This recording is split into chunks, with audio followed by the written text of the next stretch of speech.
If you think HOA drama is just about trash cans and lawn care, think again. Because in my neighborhood, the HOA didn't just send letters or fines. They sent biker thugs to intimidate my wife. But here's the part they never saw coming. Within 3 minutes, those same men were on their knees, begging me to stop. It all started when my wife and I moved into what we thought was our dream home. The neighborhood looked like something out of a magazine. Neat sidewalks, trim hedges, smiling neighbors waving from their porches. But behind that perfect image hid the iron grip of the homeowners association. At first, their control seemed harmless. A reminder about our trash cans being out too long, a note about the length of the grass, even a warning about the color of my wife's flower pots. But with each letter, their tone grew harsher, as though we were criminals for daring to live freely in our own home. When we ignored their nonsense, the fines came rolling in. Hundreds of dollars demanded for things no reasonable person would care about. A leaf blower left in the yard, a garden gnome, even the placement of a mailbox flag. The message was clear: either bend to their rules or be crushed under their power. But when fines didn't break us, the HOA turned to something darker. And that's when my wife's nightmare began. It started with the sound of motorcycles. Loud, aggressive, and out of place in our quiet street. She looked out the window and saw them. Men in leather vests, tattoos covering their arms, cold stares fixed on her every move. They leaned against their bikes across the street, revving their engines, smirking as she tried to water her flowers. She thought maybe it was a coincidence, until the same men showed up again. And again, each time closer, each time more threatening. She was alone when it happened, and by the time I got home, she was shaken to her core. She told me how one had followed her to the mailbox, how another had spat near her feet, how she felt unsafe even stepping outside. I knew instantly this wasn't random. These weren't strangers passing by. This was orchestrated. This was a message. And only one group had a reason to send it: the HOA. They had crossed the line. Letters were one thing. Fines were another. But threatening my wife with biker thugs? That was unforgivable. The next day, I stayed home. And just as I expected, the rumble of motorcycles returned. The men parked their bikes half on my driveway, their engines growling like predators circling prey. My wife pulled back the curtain with trembling hands, fear written all over her face. That was all it took. My blood boiled, my patience snapped, and I knew exactly what I had to do. I stepped outside, calm, silent, but ready. They thought they were here to intimidate me. What they didn't know was that in 3 minutes, their plan would backfire so brutally. They'd be on their knees begging me to stop. And that was only the beginning. Most people would back down when faced with a wall of roaring motorcycles and leather-clad thugs. But I didn't, because I knew something they didn't. When you threaten a man's wife, you awaken a side of him you can never control. And within 3 minutes, those bikers who came to intimidate us were begging me to stop. The moment I stepped out onto the driveway, silence fell between the growl of their engines. They weren't expecting me to confront them. They thought my wife would cower behind the curtains forever, that I would stay quiet and submissive like so many other neighbors had. But they were wrong. I wasn't built to kneel, especially not to cowards hiding behind HOA rules and biker jackets. The first thug sneered, leaning forward on his handlebars, as if revving his engine louder would make me step back. Instead, I walked closer. Step by step, I closed the distance between us until I could see the flicker of doubt in his eyes. He expected fear. What he saw was something else entirely. In that moment, I remembered every petty fine, every threatening letter, every time my wife felt unsafe in her own home. All of that anger boiled together into one unstoppable force. I wasn't about to throw punches. No, I had something much more effective. I reached into my pocket and revealed what they hadn't anticipated: evidence. For weeks, I had been documenting every violation of the HOA's corruption. Photos of board members taking bribes. Emails with threats hidden behind legal language.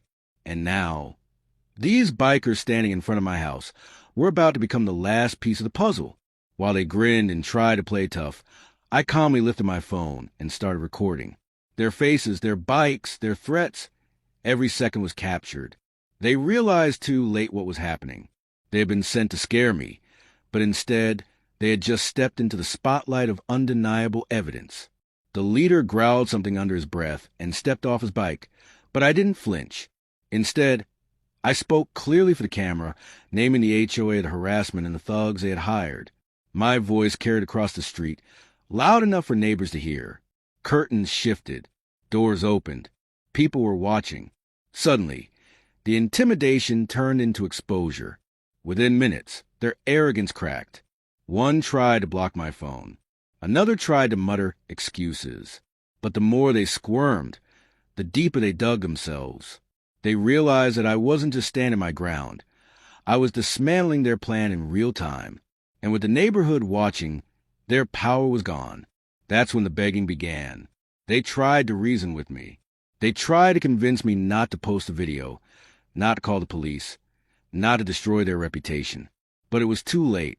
The damage was already done. The thugs, once so confident, were now on their knees, pleading not out of strength but out of desperation. I didn't touch them. I didn't threaten them. I simply held the truth in my hand, and that was more powerful than any fist could ever be. But here's the thing. As much as those bikers looked defeated, this wasn't the end. Because behind them stood the HOA, pulling the strings. And if you think they were going to take this humiliation quietly, think again. This was only round one. The real battle, the one that would expose just how corrupt, ruthless, and desperate the HOA truly was only just beginning. When you humiliate thugs hired by the HOA, you don't just win a small battle, you start a war. And while those bikers ended up on their knees begging me to stop, the HOA was about to launch their most ruthless attack yet. What they didn't realize was that I was ready to end this game once and for all. The morning after the biker incident, the neighborhood was buzzing. Everyone had seen what happened. Some pretended not to notice, but whispers spread like wildfire. The HOA board, once feared as untouchable enforcers of order, now looked weak. Their intimidation tactic had backfired spectacularly, and they knew it. That evening, I received an official letter. It wasn't just a fine this time. It was a threat of foreclosure. The HOA accused me of creating a public disturbance, filming without consent, and disrupting neighborhood harmony. They demanded thousands of dollars in penalties, claiming they had the authority to seize my property if I refused. But here's where they made their fatal mistake. They thought they still controlled the narrative. What they didn't know was that I had already shared my recordings with trusted contacts, with legal advisors, and with neighbors who were secretly fed up with their tyranny. The HOA thought they were pushing me into a corner, but they were actually walking straight into their own downfall. I gathered every piece of evidence. The threatening letters, the outrageous fines, the bribes I had uncovered, and the footage of the biker intimidation. I compiled it into a case so solid that even the most corrupt board member couldn't wiggle out. And when the HOA scheduled a mandatory community meeting to try and shame me publicly, I knew it was my moment to strike. The hall was packed. Board members sat at the front, smug and confident, ready to tear me apart. They started with accusations, painting me as a troublemaker, a neighbor who didn't respect the rules. But before they could finish, I stood up and projected my evidence on the screen for everyone to see. First came the emails with threats disguised as policy. Gasps filled the room. Then came photos of board members pocketing fines in cash, taken in secret. Murmurs spread through the crowd. And finally, I played the video of the bikers revving their engines, spitting on my driveway, and then begging me to stop once they realized they'd been caught. The room erupted. Neighbors who had been silent for years suddenly found their voices. They shouted. They demanded answers. They turned on the board. What was once a community ruled by fear had just shifted into a community united in anger. The HOA board panicked. Their authority crumbled before their eyes. Some tried to deny, some tried to threaten, but it was useless. The truth was out, and it couldn't be buried again. Within days, a vote was called. The corrupt board members were removed, the bylaws rewritten, and the community finally freed from their grip. And as for the biker thugs, they never showed their faces again. Word spread quickly that their intimidation had backfired, and no one wanted to be part of the HOA's downfall. For the first time in months, My wife stepped outside without fear.